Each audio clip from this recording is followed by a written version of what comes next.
Welcome to Straight Up Reviews, where there's no bullshit beyond this sign. A long time ago, a little horror comedy series called Supernatural had an awesome idea. Why not have Sam and Dean fight Jason Voorhees? I admit I was hyped when I first heard about it, but alas, it didn't happen. The reason was a little copyright bullshit between New Line, its father company WB, which produced the series, and Friday the 13th's own Paramount, who despite barely having any rights to the franchise, and they shouldn't have any say in the matter. But we got the closest thing to it. Friday the 13th, 2009 reboot. Now, I was hesitant on watching this one because many fans of the old classics claimed it ruined Jason. I will, however, point out the faults, but come up with my own conclusions of it. Spoilers ahead. The standard story follows. Jason Voorhees, a deformed kid, drowns in Camp Crystal Lake. His mother Pamela goes nuts and decides to kill everybody to keep the camp closed. She gets killed and Jason comes back to finish her work. In this recent one, we got not one, but 3 story arcs in the movie, all of which are rehashings and reimaginings of the first 4 movies. The first arc, which was based off the first movie, focused on the last of the survivors, the Alice of this version finally slaying Pamela once and for all. However, unlike the original version, which leaves it up to interpretation on whether or not Jason actually witnessed the murder, this movie flat out shows us the little killer to be walking up to his mom's body afterwards, taking her head, as well as a keepsake in the form of a picture locket. 30 years after the event, a group of teenagers decide to venture into the woods after receiving a tip that a pot field was grown into the wild.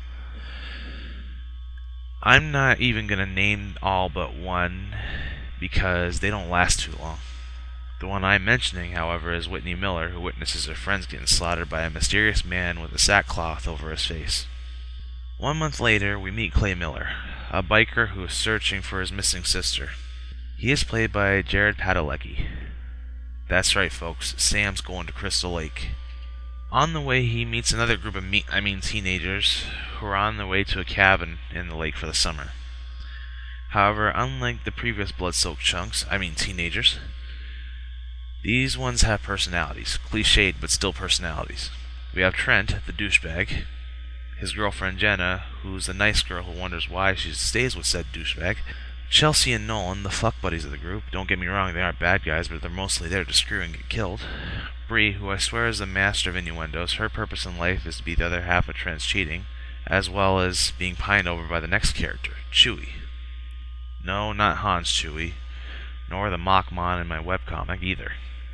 This guy serves as the stoner comic relief.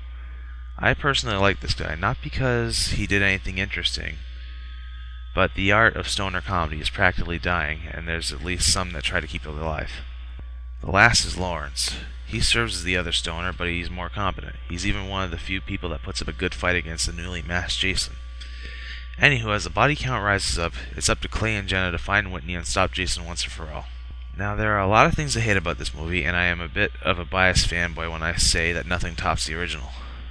But unlike most reboots, I'm looking at you, Rob Zombie, these guys actually tried and even came up with more creative ways for our hockey mask legend of the 80s and 90s.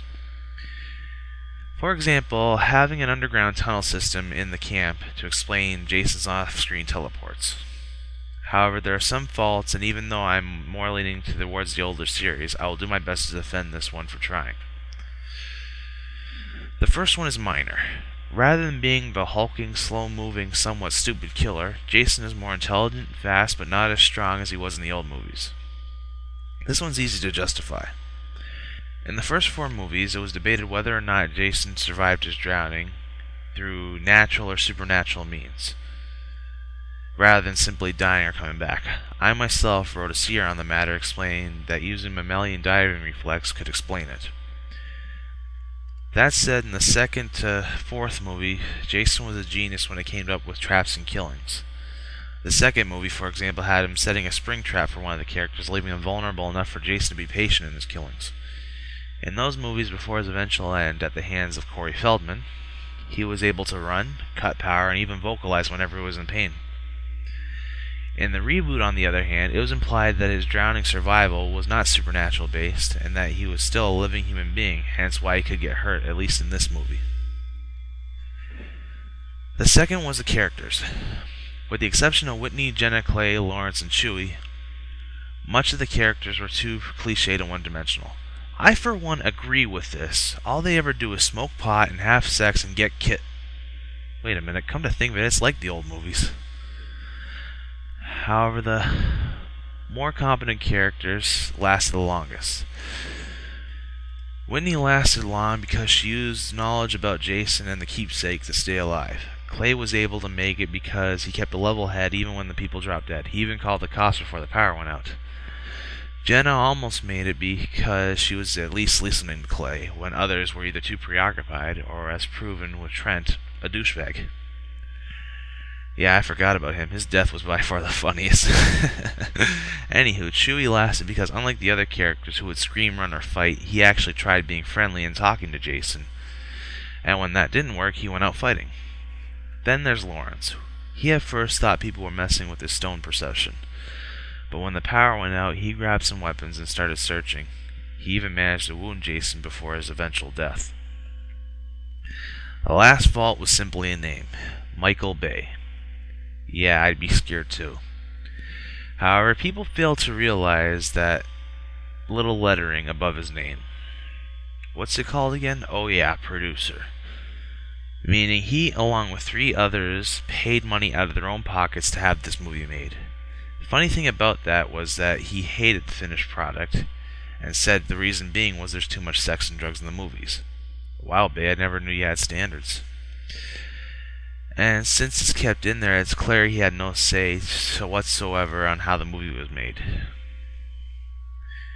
That said, there were many subtle shoutouts to the older films, from Jason starting out with wearing a sack before wrapping it with a hockey mask to the sleeping bag scene.